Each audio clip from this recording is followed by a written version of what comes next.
Bravo. Hoi, hola. Wasahlan. Ahoy. Sveik. Привет. Hallo. Ciao. Salut. Hello. And welcome to Policy Voices by Friends of Europe, an independent think tank with a difference.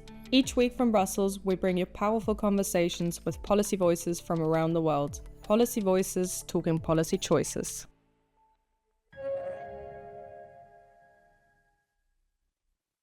Hello and welcome to the third episode of a 5-part series of Policy Voices exclusively dedicated to the European elections. I'm your host, Catarina Vila Nova.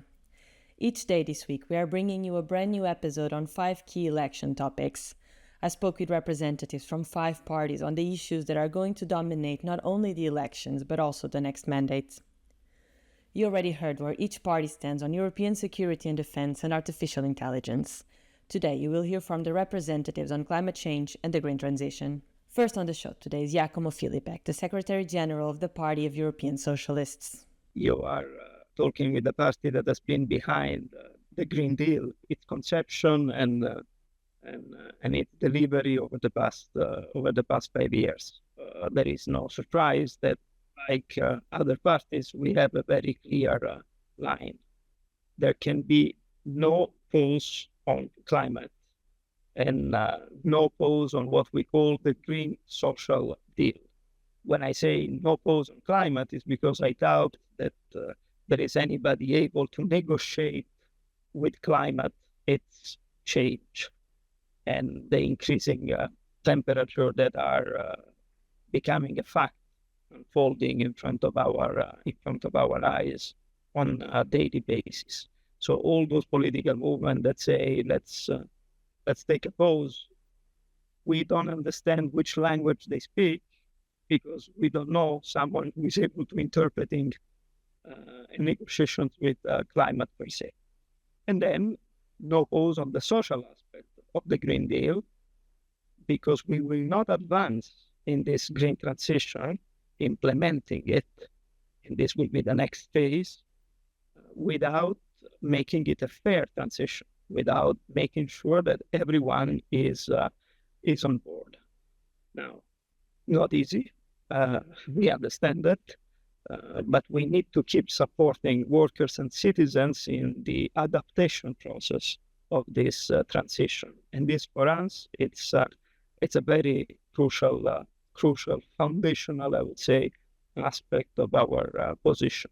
So when we speak about the Green Social Deal, this is something that Frans Timmermans, since the beginning, was clear in advancing under his leadership and as the executive vice president in charge of it at the beginning of the mandate. But considering what has been delivered so far and what we have to implement in the next phase, then I could sum it up into 3 more to the point proposals. And one, it is to develop a sustainable industry policy for our key strategic sectors with investment into our companies and into workers training, skilling, upskilling, reskilling, permanent training should be an important aspect of this transition because, again, without our involvement, the involvement of workers, this industry will prosper. The second aspect, which is more related to the real life of citizens, is concerning the building insulations.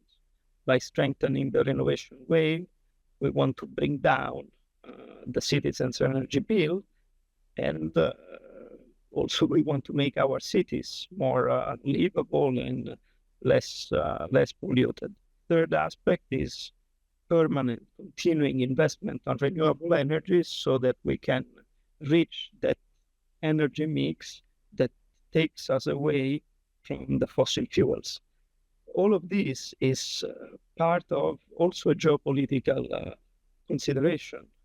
We need to be more independent when it comes to our energy suppliers, because being always dependent on third countries that provide us with the energy supply that we need for our life, for our economy, for our society, exposes us to many uncertainties. And we believe it's time we move on.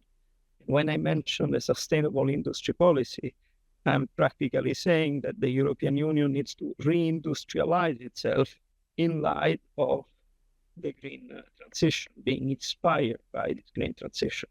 So our Green Deal is social, but it is also industrial in that sense. Listen now to Simon McKeagney, the head of communications of the Greens. Well, no surprise there. We have always fought for many, many years to have a Green Deal. We were pleasantly surprised, and I think, well, not pleasantly surprised. I mean, I think if you look back to 2019, there was mass global protest on the back of Fridays for Future campaigning across Europe and across the world for deeper, better, stronger climate action. And that's how the Green Deal materialized. And I think it's very important for everyone to know that, getting up and active does change things. And there would have not been a Green Deal. I mean, it's beyond the imagination that Barroso or Jean-Claude Juncker would have come up with a Green Deal that was so far-reaching and so embedded into the idea of the future of Europe and a deep understanding, economic understanding and of what that brings. And that's why it's so disappointing and really for me quite frightening that the EPP has sort of succeeded in reducing that importance. It's not in their manifesto. There's barely a mention of climate change. And I think there's an attempt there to, very much weaken this as a priority for the next mandate. From our point of view, the Green Deal, as I said it before, is the single economic driver for the European Union. And if we leave it to others, if we drop out of that race, we'll be the rule takers from China and the US. And we've had that before. We had that when our car industry dug its heels in and said, okay, we don't want to go 100% electric. And who are now the biggest producers of electric cars? It's China and it's the US.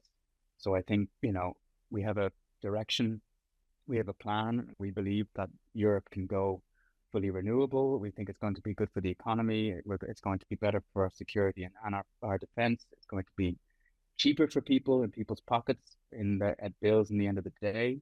And I think it's the only credible economic plan for Europe to really go for it. And sowing doubt, which is sort of the conservative approach to say, well, we can do everything. Well, sorry, we can't. Companies are doing it anyway. They're going green.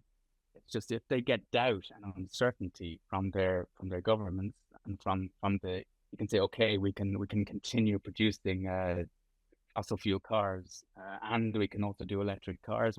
It just doesn't work. Our role is to provide certainty and to provide a direction. And I haven't heard a credible answer from many on the right to show how we meet our climate commitments without having a strong, deep Green Deal across all sectors, across all parts of society. And it also has to be social. It has to bring people along, because if it becomes divisive, it's game over. If it becomes something that you feel like people are taking things away from you, then of course it's not going to work. But if we can do it in a way that cuts people's bills, that makes life better for people, whether that's reducing air pollution in cities, making cities quieter, making it more usable, and cutting bills for people, I think we're on to a winner, and creating, good jobs for the future, which is critical for most countries in Europe. So that's really our position. For us, it is the economic direction for Europe, and it's good for people and also for planet, which, without that we have absolutely nothing, and that's never going to drop from our focus as green. So that would be sort of our overarching green transition positioning. So then in terms of policy proposals that we will be sort of championing and pushing forward, our manifesto, I think the European Green Party's manifesto has called for Europe to be 100% renewable by 2040. So that's relying on energy from wind, solar and thermal, etc. We think that's very doable and critically important. That's linked also to the need to end all fossil fuels by 2040 in Europe. That includes the billions in subsidies that that governments provide every year to fossil fuels.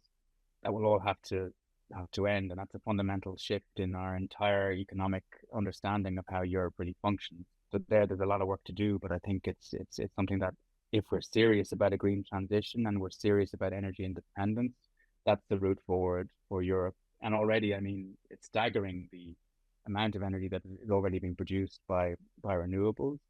And again, it's just having that certainty from top down is really important. Linked to that as well, though, it doesn't mean that we just transform the economy to the same companies, the same 6 or 7 companies that control sort of global energy production. And I think they're focusing more on citizen-owned, community-owned energy will be really important. And also sort of the key to unlock the success at local level for renewable projects, whether that's onshore wind or offshore wind. Again, if you make it divisive and you make it a big companies coming in and taking the land and the views of people in the countryside, again, it just does not work. So you need to have a social dividend. You need to make sure that the community feel empowered and part of it. By doing that, you have ways of cutting the bills for people and making sure that there's also a dividend there. So I think that will be continue to be a big focus in the next mandate. And then, as you know, I mean, climate change is not just about the energy transition. There's everything around protecting nature and ensuring that our agriculture system is linked to that. And that's not a detail at all with the amount of emissions, but also the loss of nature there. So this remains a priority. We had no green transition of the CAP, despite what some on the right claim. I mean, there was no real success in this mandate to green the CAP in any shape or form. And even the very weakest environmental measures that were included have since been watered down because of the pressure there. So, you know, making sure that the CAP and the money that goes to farmers, which currently goes to 80% of the money goes to the 20% of the biggest farmers, so that the whole system there doesn't really work either. So we'll be really trying to ensure that the agriculture moves in the right direction and becomes more sustainable and in line with protecting nature, which it currently really is not. Yeah, and then I think everything around linked to that as well is around healthcare and pollution. Air quality of our cities is off the charts. You know, we're losing hundreds of thousands of people per year prematurely because of air quality, and everything health related when it comes to climate and nature. Yeah, we'll continue to be fighting for as well. Next, hear what David Lundy, the head of communications of the left, had to say on his party's priorities and policy proposals for climate change and the green transition. Our main approach to addressing the climate crisis is a climate justice approach. So we want a fair and equitable transition. We support the climate justice movement, the global movement for climate justice, and its call for urgent action to radically reduce emissions, to protect vulnerable communities in Europe and around the world, and make sure that transition is fair for workers and working people. They should not be the ones paying for the transition. It should be the corporations, the 100 corporations that produce, I think it's 70% of global emissions. And it shouldn't also be the billionaires who get to fly around Europe in private jets. And we want that controlled before anyone else is being asked to cough up for the transition.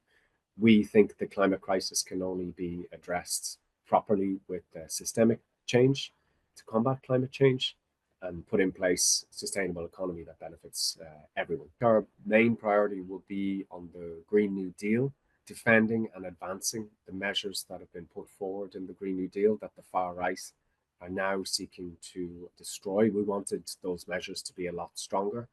It seems like the EPP, allied with some neo-fascist movements in Europe, are going to try and destroy that, and we want to be part of the movement that prevents them from doing that.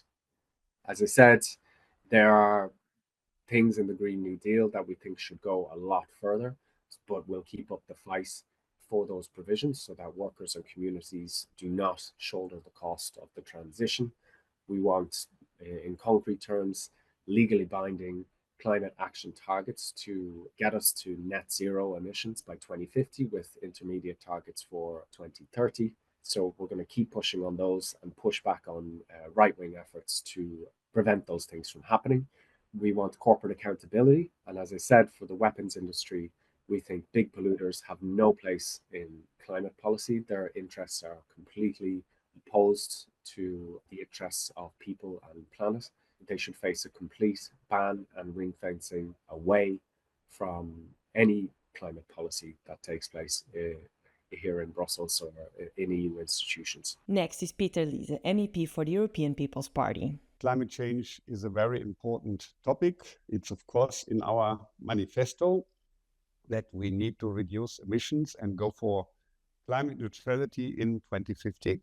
But for us, it's very important now to have a second phase of the Green Deal where we look more on how we can really help industry to do the transition. There is a danger that industry leaves Europe. We have a reduction of emissions, for example, in Germany, mainly because industry produces less. And then we are not a good example for the rest of the world. China and India will not follow us if we deindustrialize. So what we need is not only financial support for industry, but also less red tape when they want to decarbonize. And very important is to take people along. Now, we cannot do the transition without every one of us. So everybody needs to do something, but people that work hard but have a low income and not much savings, they need more targeted support to really enable them to do the transition. This week, the European Parliament will, with support of EPP, S&D and Renew, adopt the Net Zero Industry Act. Unfortunately, the Greens will not be able to support it. The EPP would continue that path. So we will enable some parts of the green transition, for example, hydrogen, to benefit from faster permitting, but we want more. For example, steel industry is not really covered by this law. I know a CEO from a steel company that wants to decarbonize a steel plant, and they say, we want to decarbonize, but I need 56 approvals from 56 authorities. And if one of these authorities says no, we cannot do it. And I think we need to be faster with permitting. So we need a second step for the Net Zero Act. I think that would be one very important point. And this could be the benchmark for putting less bureaucracy and the transition together. So I don't think we can get the transition with even more regulation and even more higher targets, but to get rid of the red tape, to support those that want to invest by making their lives easier is a priority for the next parliament. So a second phase, and this could be a benchmark for a whole series of legislation where we don't add new regulation, but reduce existing regulation to enable the industry to do what we want them to do. So if you look at the parliament's position, then you have the benchmark because we had to compromise with the council. I think the majorities in council have also changed. We will have another commission. So we see a big opportunity to go where we wanted to go already this year. And lastly on today's show, Didrik de Schaetzen, the Secretary General of the ALDE Party. It's a priority for everyone, that's undoubtful. However, on the Green Deal is something we feel very much like we saved the deal. At one point when crisis hit us, we were quite aligned at the beginning of the mandate, but when crisis hit, war, economic crisis and health crisis, for some political families that I won't mention, the priority became more on growth than on economy. And this is one where it sounds a bit stereotypical, but it's a reality for liberals. We're in between two big political families, and we are the ones saying you can have the cake and you can eat it, and there is a way to fight, reach our environmental targets, but also to develop an economy where we can have technological developments that will strengthen the carbon neutrality. And I think we saw that very much. Another example I'd like to take is in agriculture, where we feel that maybe a sector is a bit left behind, whereas going back to the first point you raised about security, the security of supply is something that's really important, and that they have to be involved in the Green Deal. And we have to be able to produce more in-house at European level, and for that agriculture plays a very big role. And if we involve them in Green Deal without leaving them out as a sector in this, then I think this is how we can achieve success as such. There used to be a joke around in the Brussels bubble saying that US invents, China copies, EU regulates, and that stopped being funny. And so a concrete proposal is to really simplify the administrative burdens that we have in the field of green deals also for our farmers. I don't know how much time you spent when the farmers were protesting in our areas. I'm a tractor enthusiast myself, so I spend a lot of time with the farmers, and the amount of monitoring and that is asked from them does absolutely make no sense. And I think consequently simplifying the burden there is a real concrete policy proposal that we really want to have. Secondly, and that is one that's more general for us, but it's important to notice, is that we want indeed more investment in sustainable and innovative practices. This is something that we've said at the previous term and that we will continue to fight for in the next term. And that's it for today's episode. We'll be back tomorrow with the 4th episode of this 5-part series of Policy Voices exclusively dedicated to the European elections.